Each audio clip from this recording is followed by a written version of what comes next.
जी Nepal HD television अब तपाईं सँगसँगै।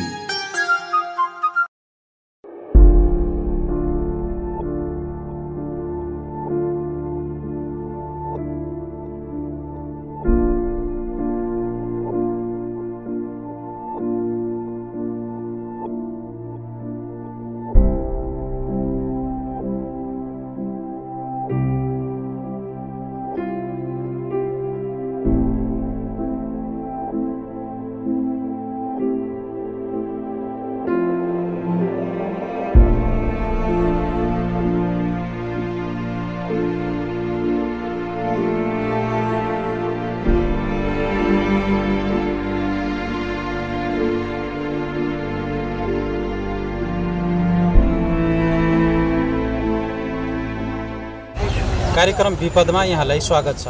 तपाईं हेर्दै हुनुहुन्छ जी नेपाल HD टेलिभिजन। यो कार्यक्रमको माध्यमबाट विपदको पूर्व तयारी, विपद भइरहेको र विपद पश्चात गर्ने कार्यहरूको बारेमा हामी जानकारी दिने गरेका छौं। यो कार्यक्रम पाक्षिक रूपमा प्रसारण हुने गरेको छ। आजको कार्यक्रममा बाँके जिल्लामा विपदको पूर्व तयारी गर्ने क्रममा चाहिँ कृत्रिम घटना अभ्यास भएको छ र सोको बारेमा चाहिँ यहाँ एउटा रिपोर्ट हामी तयार गर्दै छौं। त यो रिपोर्ट हेरेर तपाईहरु सुझाव दिनु होला। हेरौं यो रिपोर्ट।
यो सिमाना बनाएको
तिरबाट नेपाली सेना, त्यसरी नेपाल प्रहरी, सशस्त्र प्रहरी र त्यसपछि हाम्रो प्राथमिक उपचारमा विशेष भूमिका खेल्ने नेपाल सोसाइटीको तर्फबाट उपस्थित हुने सम्पूर्ण व्यक्तित्व र यो हामीले हरेक वर्ष यसको सिमुलेसन गर्दै आइरहेका छौँ ताकि भोलिका दिनमा हाम्रो प्रति कार्यलाई थप सहज हुनेछ र प्रभावकारी हुनेछ विश्वास पनि हामीले राखेका छौँ र यो छ र यसको न्यूनीकरणलाई हामी यो काफी नजिमै आएर सिमुलेसन विगतको वर्षहरू जस्तै यस वर्ष पनि गर्न गइरहेका छौँ र यसभन्दा पछि हाम्रो यो सम्पूर्ण यो 11औं स्थानमा आएको छ।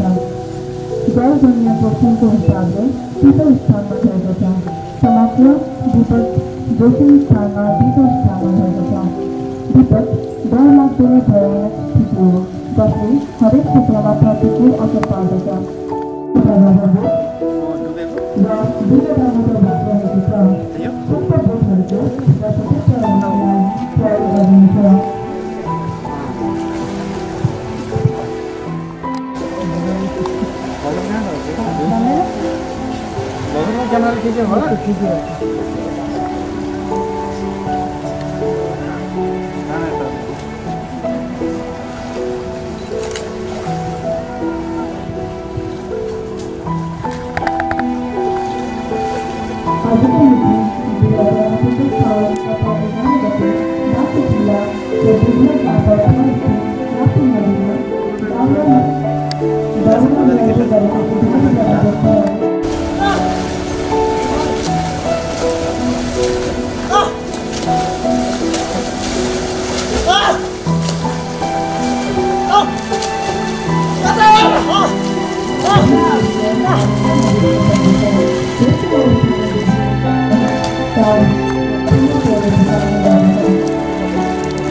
लाने गर्दछ।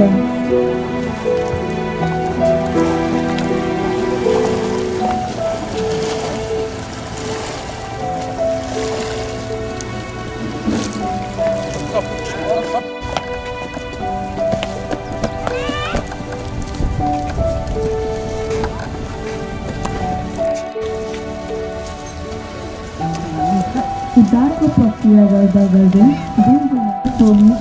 उद्धारका लागि परिचालन भएको छ।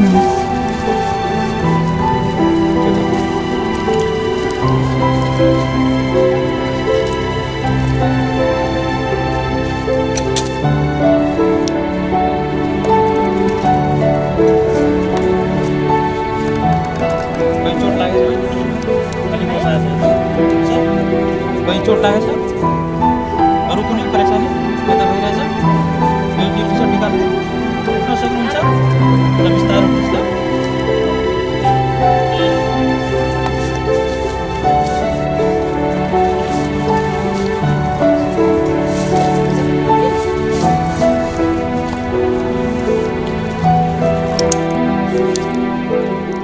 विजय प्राप्त गर्ने आत्मविश्वास छ।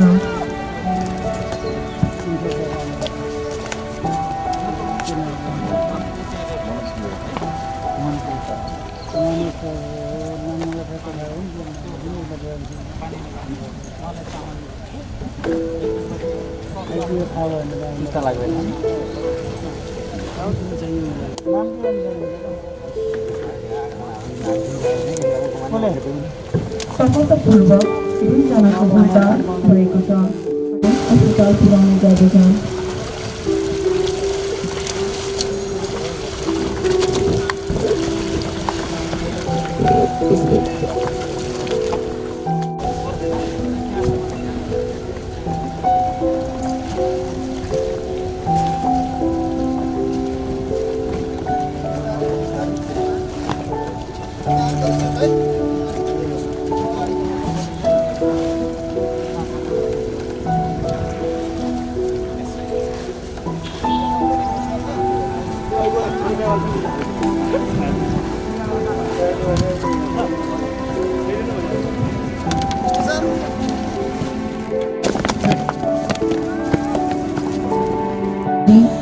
प्रयोग गर्दा बारीले बढाएको भन्ने खबर गाउँलेबाट प्राप्त भएको छ।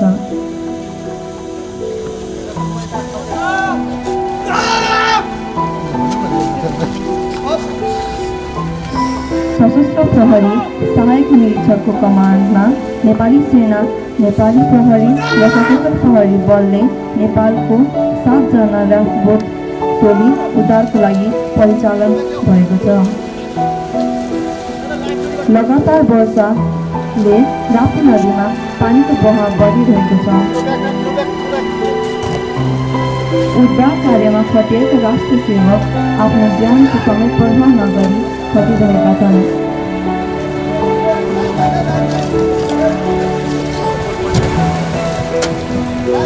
हावाको वेग तथा पानीको छेडछाडको कारण उद्धारकर्मी तथा पीडित सहितको बोट अनियन्त्रित हुँदा दुर्घटना भएको दृश्य हामी देखिरहेका छौँ।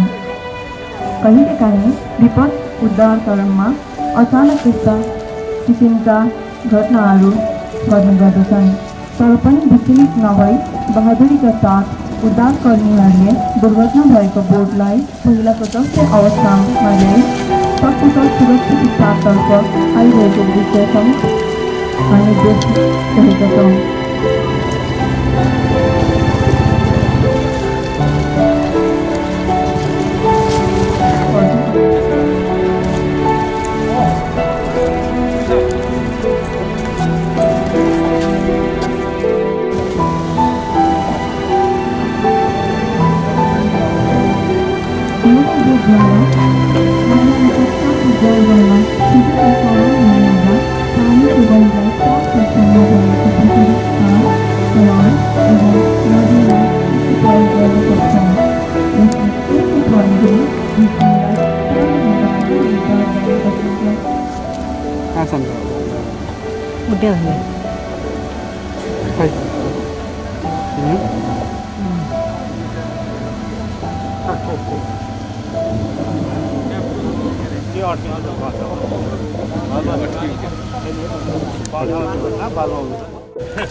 बाँकेमा विपद पूर्व तयारी गर्ने क्रममा आज बाढी विपद पूर्व तयारीको चाहिँ एउटा कृत्रिम घटना अभ्यास हामी यहाँ देख्न सक्छौँ। यसै क्रममा नेपाल रेड क्रस सोसाइटी विपदको क्षेत्रमा चाहिँ नेपालभरि काम गरिरहेको छ भने बाँके जिल्लामा के कस्तो प्रकारको चाहिँ यहाँ विपद प्रभावितहरूलाई सहयोग गरिरहेको छ त्यसको बारेमा हामी कुराकानी गर्न गइरहेका छौँ।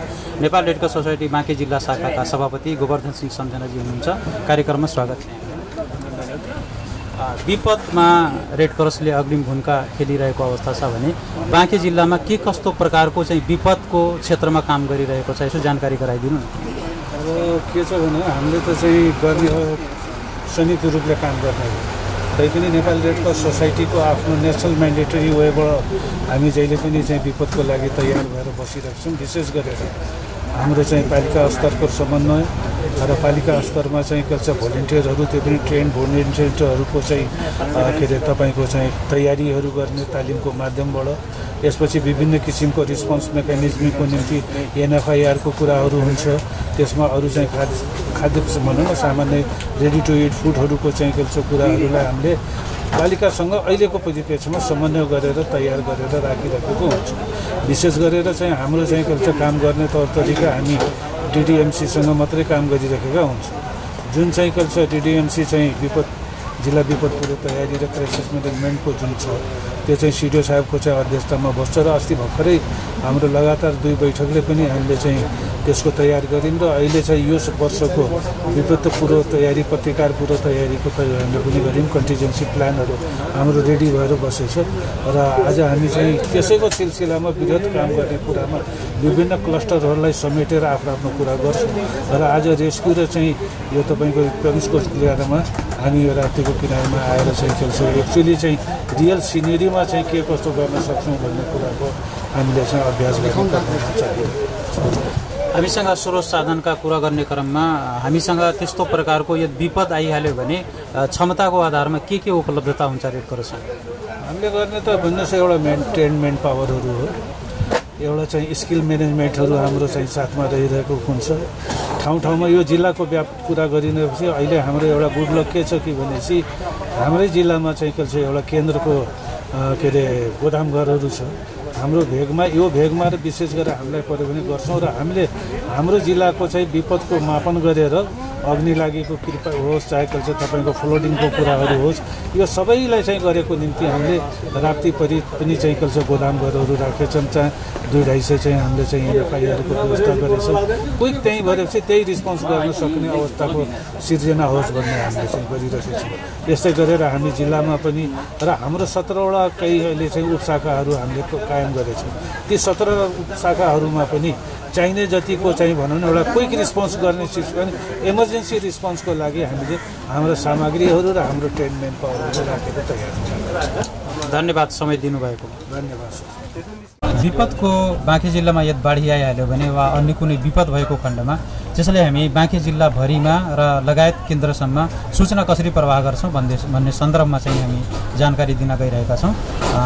उहाँ चाहिँ सूचना व्यवस्थापन हुनुहुन्छ परिचयको लागि हस् धन्यवाद म रूपन नेवाली जिल्ला आपतकालीन कार्य सञ्चालन केन्द्र बाँकेको सूचना व्यवस्थापन बाँके जिल्लामा यदि विपद पर्यो भने त्यसलाई सूचना कसरी सङ्कलन गर्नुहुन्छ र कसरी प्रवाह गर्नुहुन्छ त्यसको बारेमा जानकारी मैले परिचयमा भनिसकेँ जिल्ला आपतकालीन कार्य सञ्चालन केन्द्रलेको मुख्य जिम्मेवारी नै सूचना व्यवस्थापन हो र हामी त्यहाँ 24 घण्टा खटिरहेका हुन्छौँ हामीसित नेपाल रेड क्रस सोसाइटीबाट म छु त्यसै गरेर हामीसित सशस्त्र प्रहरी बल त्यसै गरेर नेपाल प्रहरी बलबाट पनि हाम्रो रेडियो अपरेटिङको लागि हुनुहुन्छ त्यसै गरेर लुम्बिनी प्रदेशबाट पनि एकजना चाहिँ हामीसित सँगै हामी 5 जनाको टिम हुन्छौँ त्यसै जिल्ला प्रशासन कार्यालयबाट फोकल पर्सनको रूपबाट पनि हुनुहुन्छ र हामीहरूले चाहिँ खास गरेर कुनै पनि किसिमको सूचनाहरू चाहिँ हामी स्थानीय तहबाट पनि हामीले प्राप्त गर्न सक्छौँ त्यसै गरेर सुरक्षा निकायहरू त्यसै रेड क्रसहरूबाट पनि हामीले सूचनाहरू प्राप्त गर्छौँ र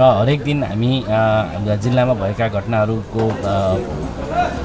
जानकारी लिएर ती सूचनाहरूलाई चाहिँ हामीले प्रदेशको आपतकालीन कार्य सञ्चालन केन्द्र त्यसै गरेर केन्द्रीय आपतकालीन कार्य सञ्चालन केन्द्र त्यसै गरेर सरकारवाला निकायहरूलाई सूचनाहरू दिने गर्ने गरेका छौँ र यो मनसुनको बेलामा त हामी खास गरेर बाढीको पूर्व सूचना प्रणाली सम्बन्धित रहेर तथा मौसम विभागबाट प्राप्त हुने सूचनाहरू त्यसै गरेर रेडियो टेलिभिजनहरूबाट प्राप्त हुने सूचनाहरूलाई पनि आकलन गरेर सङ्कटासन्नतामा रहेका समुदायहरू जो चाहिँ खास गरेर बाढीबाट जोखिममा रहेका समुदायहरू जुन हुन्छन् ती क्षेत्रहरूमा चाहिँ हामीले उहाँहरूको रोस्टर बनाएका छौँ र SMS मार्फत हुनसक्छ अथवा जोखिम बढी भयो भने हामीले FM रेडियोबाट हुनसक्छौँ प्रत्यक्ष फोन गरेर हुनसक्छ त्यहाँ रहेको सुरक्षा निकायहरूसित रेड क्रसहरू मार्फत पनि हामीले सूचनाहरू चाहिँ आदान प्रदान गर्ने चाहिँ हाम्रो त्यसरी चाहिँ हामीले काम गरिरहेको छौँ। यो वर्षको विपदको चाहिँ सूचना व्यवस्थापन लगायत चाहिँ डिओसीले के चिजमा पूर्व तयारी गरेको छ?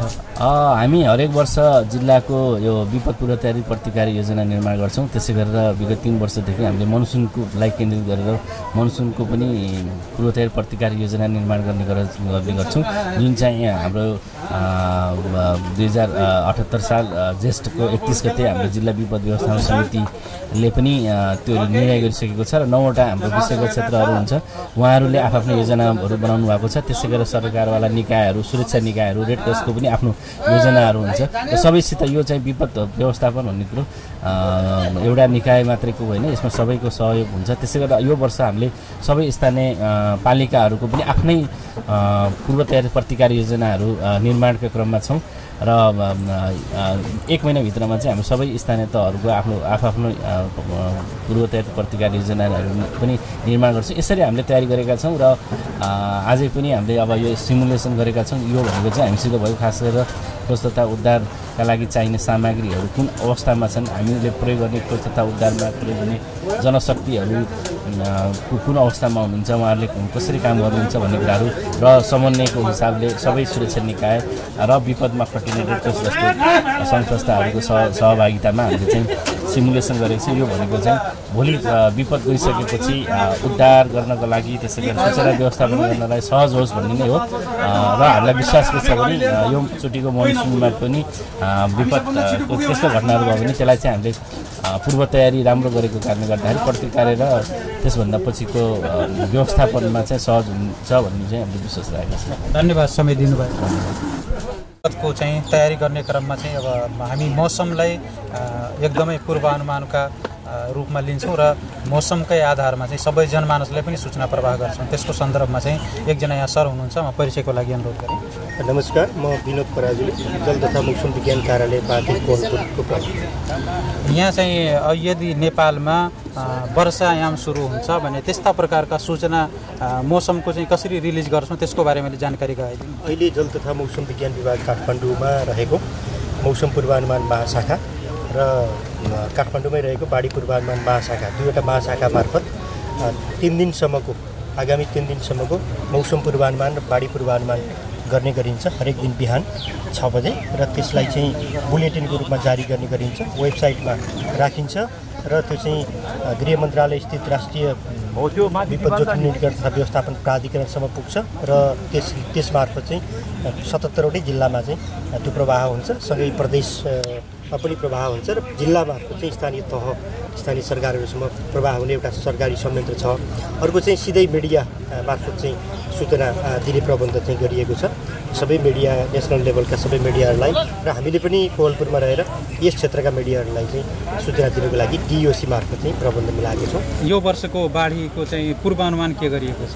यस वर्ष औसतभन्दा बढी वर्षा हुने पूर्वानुमान हो र त्यो पूर्व मनसुनको सुरुवातको अवस्थामा पनि त्यो देखिएको छ र समग्र 4 महिनाको मनसुन अवधिमा यस वर्ष औसतभन्दा धेरै वर्षा हुने भएको कारणले गर्दाखेरि यस वर्ष चाहिँ ठुलो बाढीको सम्भावना पनि छ र यो पश्चिमी क्षेत्रमा अहिलेसम्म त भएको छैन, तर आगामी दिनमा पश्चिमी क्षेत्रमा पनि त्यो सम्भावना पनि छ।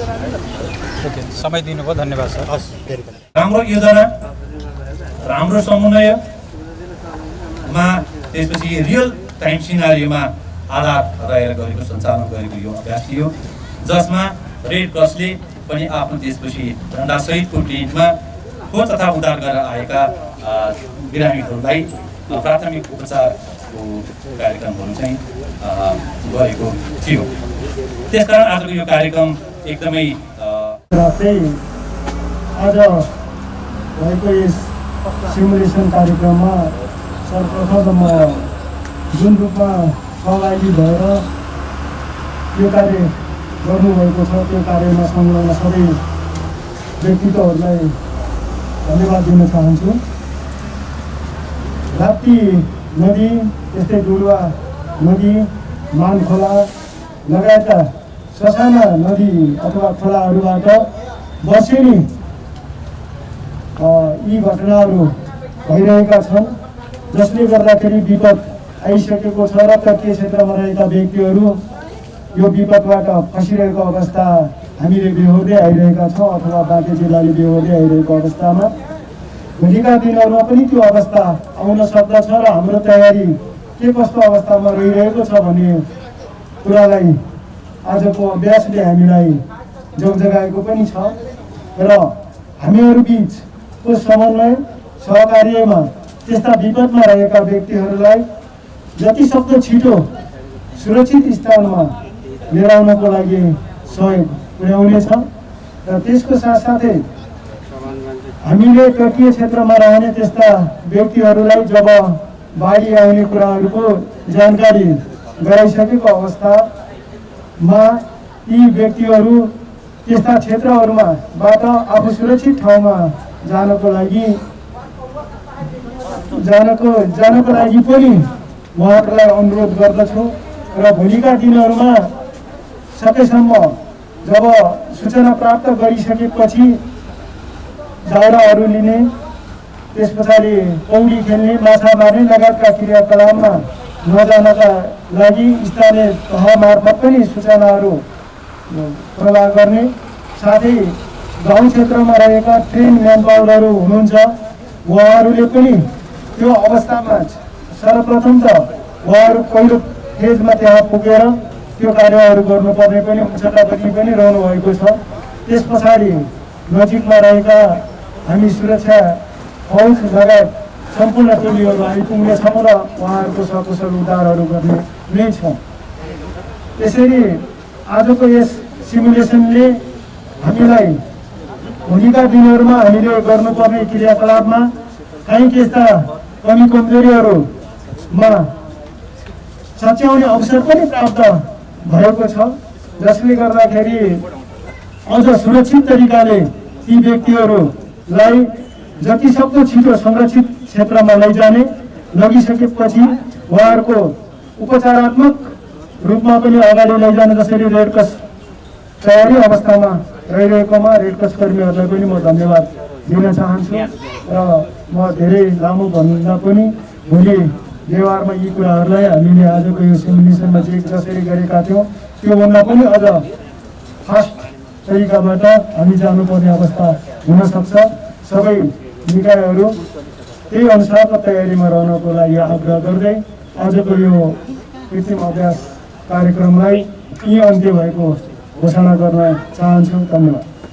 धन्यवाद दर्शकहरू, तपाईँहरू एउटा रिपोर्ट हेर्नुभयो यो बाढी विपदको कृत्रिम घटना अभ्यास र यसबाट अवश्य नै जनमानसमा एक प्रकारको जनचेतना हुनेछ र विपद भइहाल्यो भने कसरी उद्धार गर्छ र को उद्धारकर्मी हुन् र ती उद्धारकर्मीले हामीले कस्तो प्रकारको समुदायमा सहयोग गर्न सक्छन् भन्ने कुरा तपाईँहरू समक्ष एउटा रिपोर्ट प्रस्तुत गऱ्यौँ र यो रिपोर्ट हेरेर हामीलाई सुझाव दिन सक्नुहुन्छ। हेर्दै गर्नुहोस् जी नेपाल एचडी टेलिभिजनबाट कार्यक्रम विपद प्रसारण भइरहेको छ। धन्यवाद, हामीलाई बिदा दिनुहोस्। नमस्कार।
जी नेपाल एचडी टेलिभिजन अब तपाईं सँगसँगै